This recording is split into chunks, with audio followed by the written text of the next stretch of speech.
Et bonjour à tous, bienvenue dans cette nouvelle vidéo. Alors aujourd'hui, on sort les succulentes. Purée, il était temps, j'en avais tellement marre de les voir couvertes.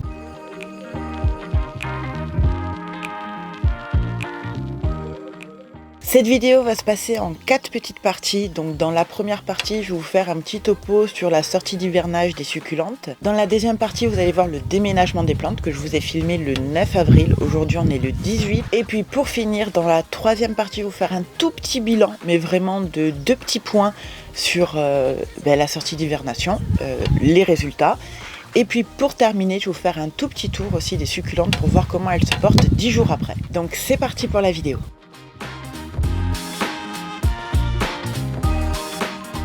Dans quelles conditions sortir ces succulentes d'hivernage?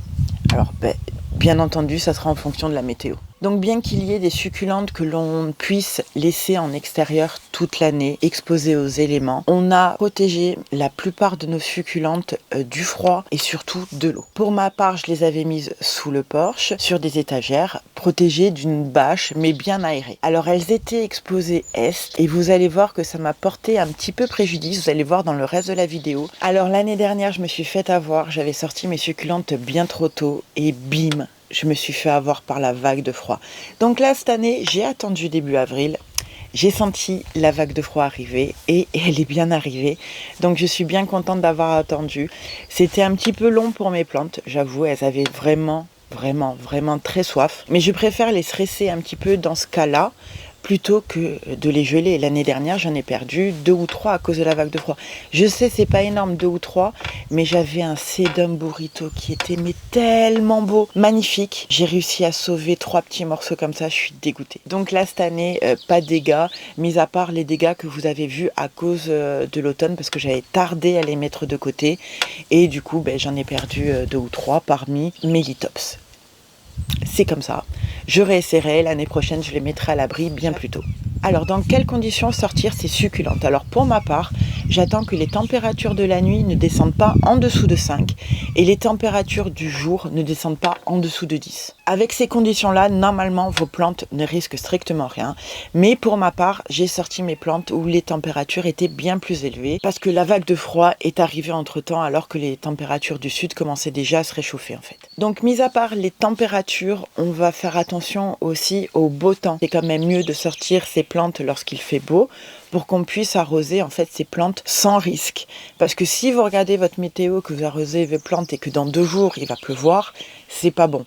Donc là, il faut au moins qu'il y ait une bonne semaine de beau temps, sans pluie, et dans ces conditions, vous pouvez réarroser sans risque. Et une fois qu'on en est là, qu'on a sorti nos succulentes, qu'on les a réexposées aux éléments, donc au soleil, à la pluie, au vent, on peut reprendre notre rythme habituel. Donc notre rythme habituel, c'est un arrosage régulier, on va dire peut-être tous les 15 jours à peu près pour cette période, seulement si la pluie n'est pas annoncée et si votre terreau est sec en totalité. Allez go, je vous laisse avec les vidéos du déménagement qui se sont passées le 9 avril.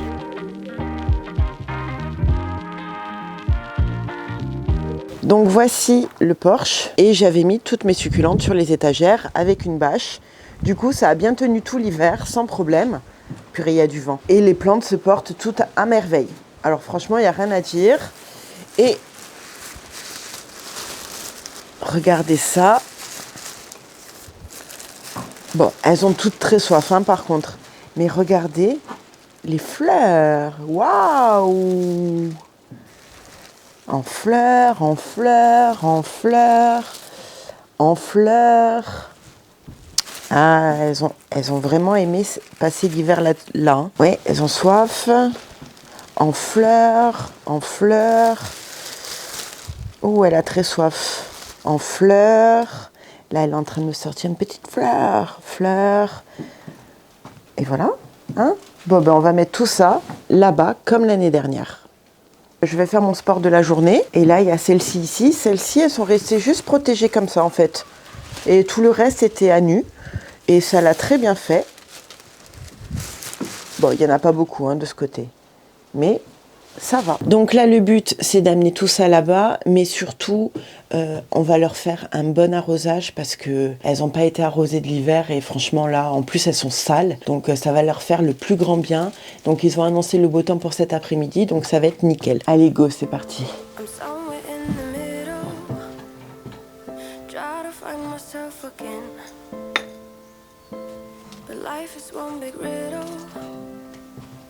Of the future and what's been.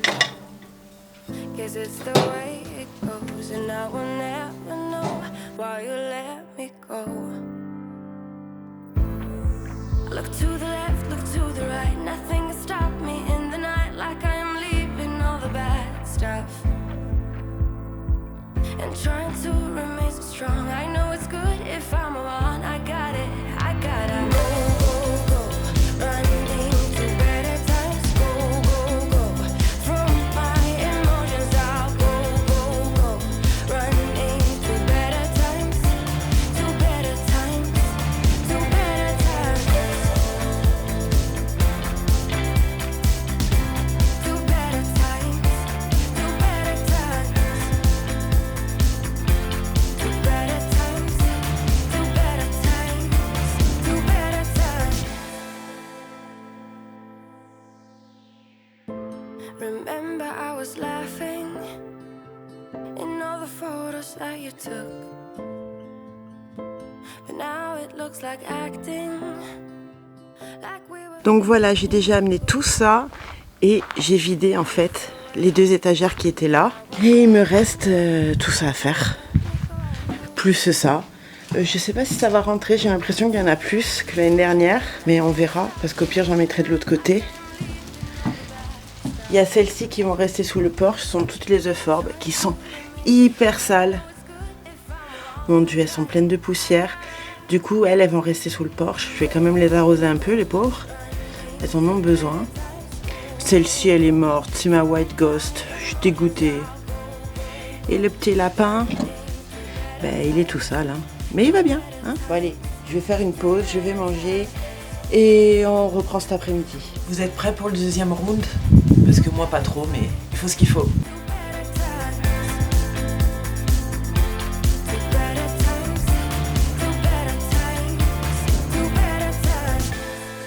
I look to the left, look to the right, nothing can stop me, nothing can stop me in the night. Look to the left, look to the right, nothing can stop me in the night, like I am leaving all the bad stuff. Go, go, go, running to better times. Go, go, go, from my emotions I'll go, go, go, running to better times, to better times, to better times. Et voilà, une étagère de plus défaite. Donc là-haut, ben, regardez, ça va déjà jusque là. Et il m'en reste plus que 2. Je vais vous reprendre quand ça sera terminé. Et puis on fera le point. Voilà, on y est. Je viens de mettre toutes mes succulentes là. Sachant que j'ai réduit la place. Il m'en reste encore plein parce que j'ai utilisé le mur. J'ai laissé quand même un espace derrière pour que les chats puissent passer, en espérant qu'ils ne me les fassent pas tomber quand même. Et parce que ça va me faciliter la vie quand je vais arroser en fait. Parce que le tuyau, il est là-bas au niveau de la brouette. Et du coup, je suis obligée de venir jusque là. Et pour aller jusqu'au fond, en fait, mon tuyau n'allait pas. J'étais obligée de prendre celui qui avait derrière la maison et revenir jusque là. Du coup, ça va être beaucoup plus facile. Ensuite, le porche est vide. Vide. Donc là, j'ai laissé mes succulentes. Je sais pas, je pense que je vais les mettre sur une étagère. Là, j'ai tout vidé. Et par terre, il y a plein de feuilles. Donc, on va les ramasser avant de nettoyer. Voilà, les petites récoltes. Et on va les mettre, voilà. Vous comprenez maintenant pourquoi j'arrive pas à les identifier? C'est celle-ci la raison. Donc j'avais fait aussi le traitement anti-cochenille.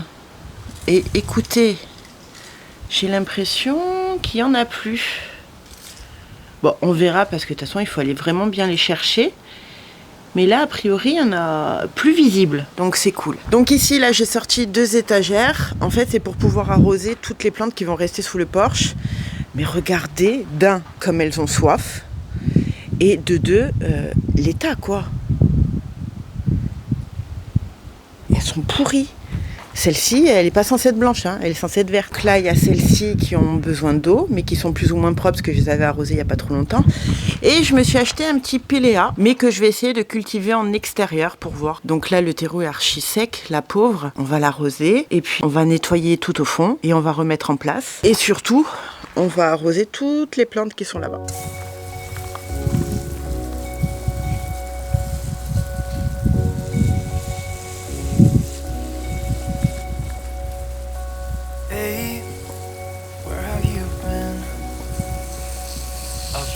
For you now and then, someone just like you. Donc voilà les premières qui ont été arrosées, regardez comme elles ont changé de couleur. Alors là il y a les pots, celui-là il fait du bruit, il y a de l'air qui sort.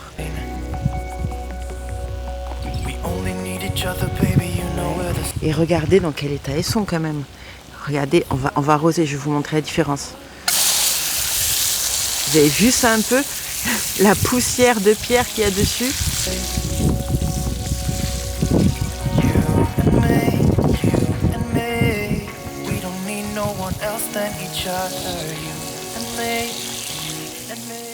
Donc là j'insiste vraiment beaucoup pour mouiller la terre parce qu'elles n'ont pas été arrosées de tout l'hiver pour certaines.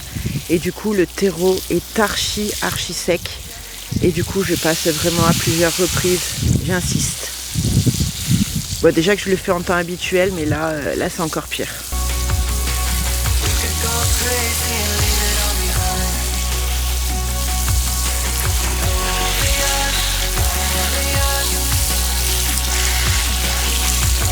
Il y en a certaines, j'avais même oublié la couleur qu'elles avaient d'origine, quoi. Eh, mon petit Sedum Burrito, vous vous souvenez, j'avais sauvé les petits morceaux qui restaient. Il a bien pris, hein, quand même, hein. Bon, j'ai acheté d'autres pieds pour le renflouer un petit peu. Mais ouais, voilà, il a fait des petits départs à chaque fois. Là, là, là. Ah, nickel. Donc voici pour celle-ci. Et il me reste encore tout le reste à arroser. On nettoie un petit peu celle-là, vous allez voir. La différence de couleur, elle est folle.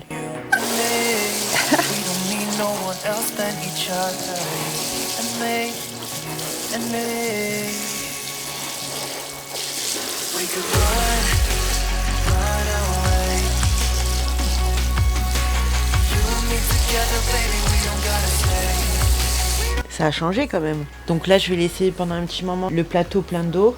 Et les plantes boiront ce qu'elles auront envie de boire. Et après, je le viderai.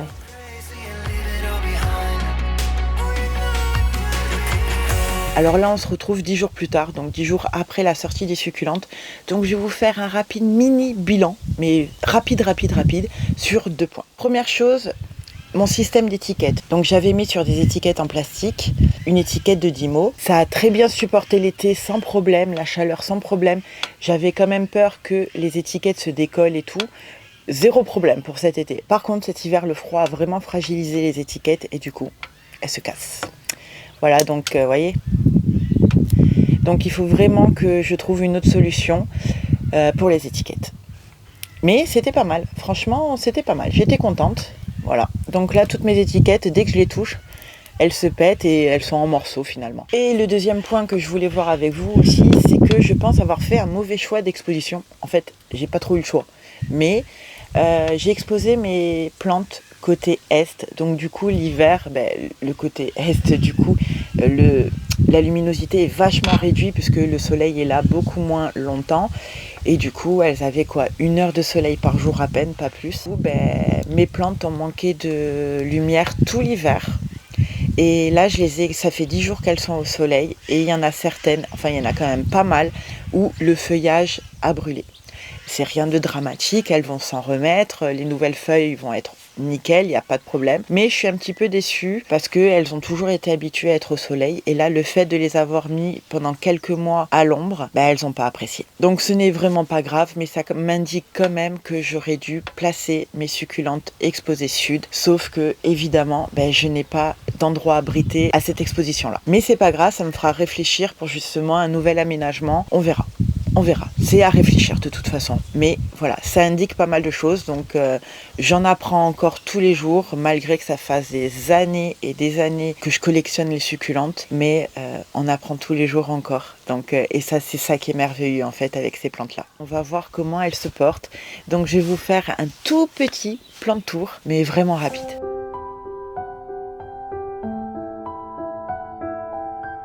Alors là, on se retrouve sous le porche. Donc en face, il y a toutes mes succulentes. Je vais vous montrer un petit peu ici. Donc ici, j'ai fait mes semis. C'est la vidéo qui est sortie vendredi dernier. Si vous voulez aller la voir, je vous la mets dans le petit. Et ici, il y a quelques succulentes qui manquent encore de nettoyage. Elles sont encore un petit peu blanches, un petit peu sales. Mais on verra au prochain arrosage, ça devrait aller beaucoup mieux. Voilà, elles vont bien. Il n'y a rien à dire pour celle-ci. Là, il y a mes petites boutures qui ont vachement grossi depuis la dernière fois que je vous avais fait la vidéo où on avait fait le point bouture. Elles ont énormément grossi. Il y a celle-ci, je pensais qu'elle était morte, mais pas du tout. Je l'ai arrosée, elle a repris forme. Hein. Nickel. Regardez ces boutures comme elles sont belles. Celle-là, elle est magnifique. Bon, allez, maintenant, on va jusque là-bas. Alors là, je vais vous les montrer vraiment vite fait. Je vais pas vous donner les noms ni rien, mis à part peut-être quelques-unes. Je vais vous montrer plutôt les taches de brûlure et certaines qui vont super bien. Alors par exemple, là, on a ma Pachyveria Rosie. Elle est magnifique, mais vous voyez, elle a brûlé. Normalement, elle est verte et rose, quoi. Mais pas comme ça. Ça, c'est les taches de brûlure, mais c'est pas grave. Elle va s'en remettre sans problème. Ça fait mal au cœur de voir les taches de brûlure, donc je saurai que pour l'année prochaine, ça me fera la même chose, sauf si j'arrive à les exposer en plein sud l'hiver prochain. Celle-ci, c'est ma Graptoveria paraguayans. Elle a passé, le... Dis coucou Bouni. Elle a passé carrément l'hiver, elle, exposée aux éléments. Et nickel, elle est en train de fleurir. Tout va bien. Donc là, il faut qu'elle se remplume un petit peu. Mais tout va bien. Regardez celle-là, comme elle est belle. Celle-là n'a pas de tache de brûlure. Nickel, sans problème.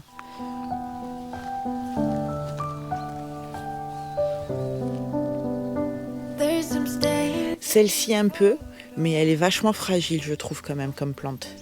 Et sinon, alors on a celle-ci, c'est mon Echeveria swirl. On dirait qu'elle est variegata. Mais en fait, non, elle a brûlé. Regardez, tout ça, c'est du brûlé. Bon, elle va s'en remettre, hein. Mais ça m'embête un peu parce qu'elle ne ressemble plus du tout à ce à quoi elle devrait ressembler, en fait.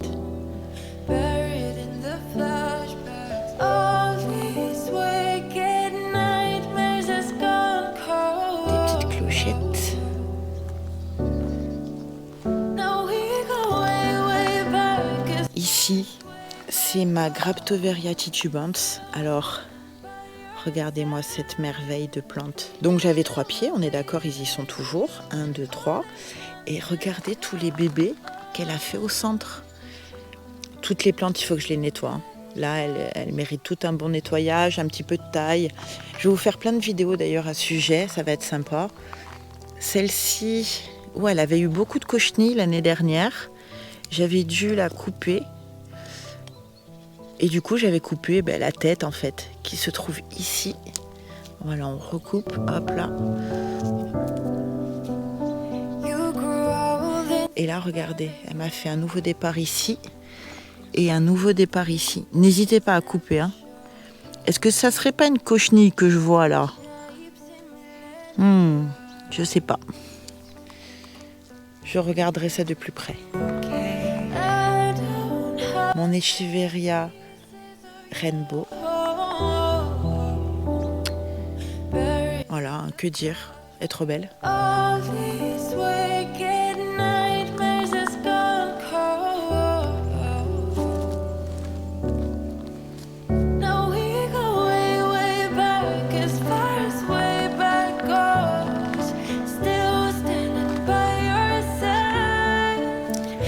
Celle-ci aussi a vachement pris le soleil, elle a brûlé. Hein. Regardez bien la différence entre ce qui n'a pas brûlé et le reste. Elle est censée être verte. Du coup, voilà, donc on va attendre. Elle va reprendre forme, c'est pas un problème, mais ça m'embête quand même. Ça me fait de la peine, mais bon, après c'est comme ça. Hein.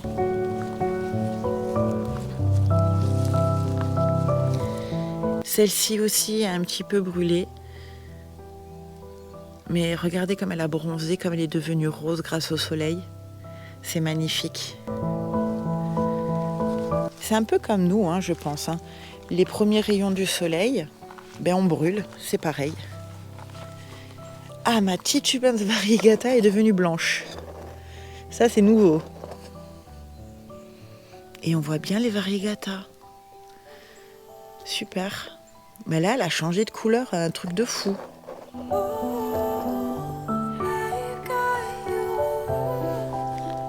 Bon, c'est Dame Burrito.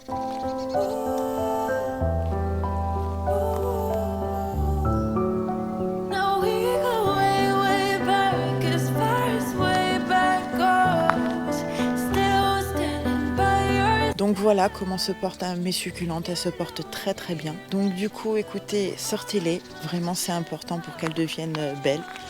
Et puis, regardez celle-là, c'est la Graptoveria Lovely Rose. Moi je l'ai achetée sous le nom d'Echeveria. On dirait vraiment une rose. Elle est magnifique, elle est splendide.